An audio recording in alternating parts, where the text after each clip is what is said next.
First time kong sumakay sa Victory Liner Royal Class at nagpaka-social or nagpaka-agraraman ako this time. At nagbayad ako ng 1,512 pesos one-way ride at finil ko kung paano maging sosyal.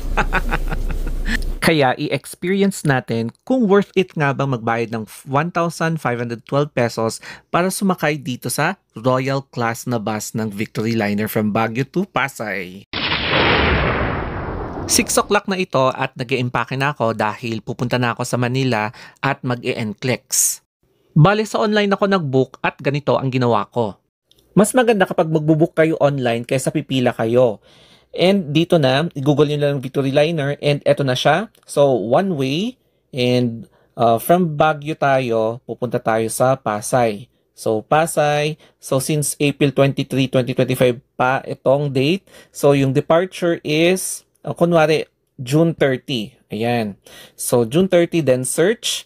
And makikita nyo dito yung departure time, class, available seats, tapos fare. So, since agraraman ako, pinili ko yung Royal Class. So, Royal Class, ayan, 11:40 AM, Royal Class, available seats, 20. Then, i-book na natin. Tapos, makikita nyo, i-fill up nyo yung important details. Tapos, click next.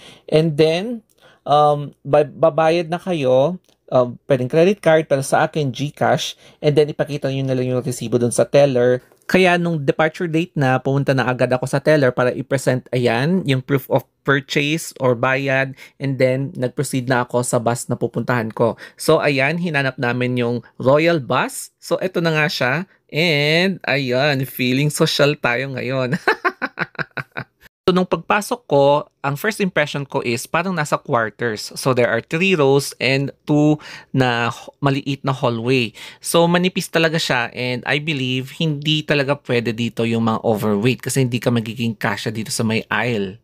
Didiretso sana ako sa selected seat ko kasi hindi siya sisinaga ng araw kapag southbound yung bus. Kaya lang nag-offer yung staff na mas maganda daw yung seat na ituturo niya kasi mas comfy. So ako naman nagaga at nabudol ako, pumunta ako doon.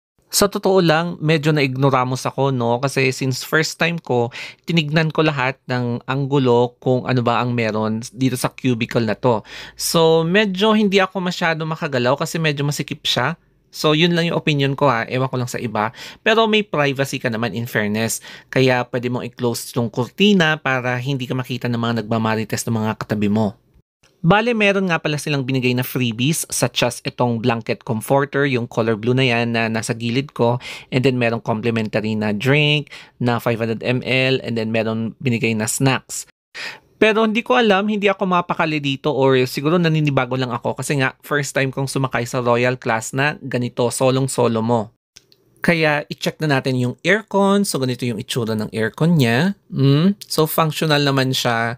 Tapos ako, hindi ako ma-aircon na tao. So ito naman yung QR code kung gusto mo magnet. And yan yung mga complimentary na pagkain, tsaka drinks. Tapos, ayan, yung outlet pag gusto mo mag-charge.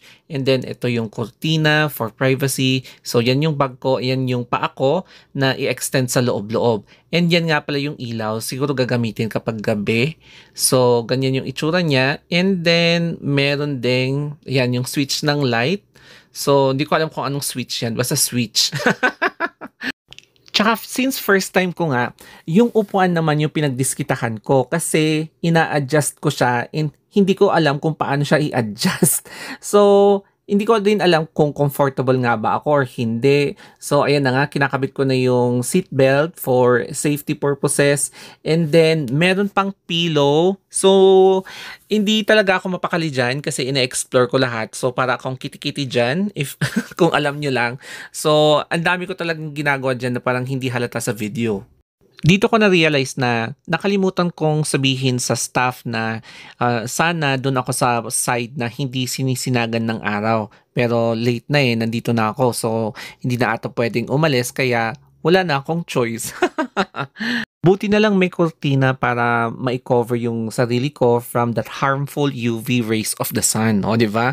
So, nandito na kami sa may La Union na banda and malapit na kami sa Rotonda papunta sa TP Lex. So, nag-briefing yung staff before umalis yung bus and ang sabi niya, the approximate travel time ay between 4 to 5 hours. So dadaan kami dito sa TP Lex and yung departure time ay 8 o'clock in the morning and makakarating doon between 12 to 1 p.m. So dito na kami sa TP Lex and dire-diretso yan, walang stopover. I-explore naman natin itong CR nila. So as you can see, medyo nakahawak ako sa wall kasi nga yumuyugyug. So ayan yung mirror nila. Ganitong yung kaliit ng space ng CR and then papakita ko din sa inyo yung itsura ng bowl. So yan yung bowl, malinis naman siya, hindi siya mabaho. And yan yung bidet and yung kanilang faucet and sink. So overall, malinis naman lahat and okay naman yung CR. And then, nung wala na akong ginagawa, I decided na magbasa na lang muna, mag-review. Kasi, konti na lang mag-e-exam na ako. So, kinabukasan na yung exam ko sa NCLEX. So, ayan, talagang nagka-cram ang lola nyo. And, ninenervyos ako kasi exam na, pero feeling relaxed pa rin.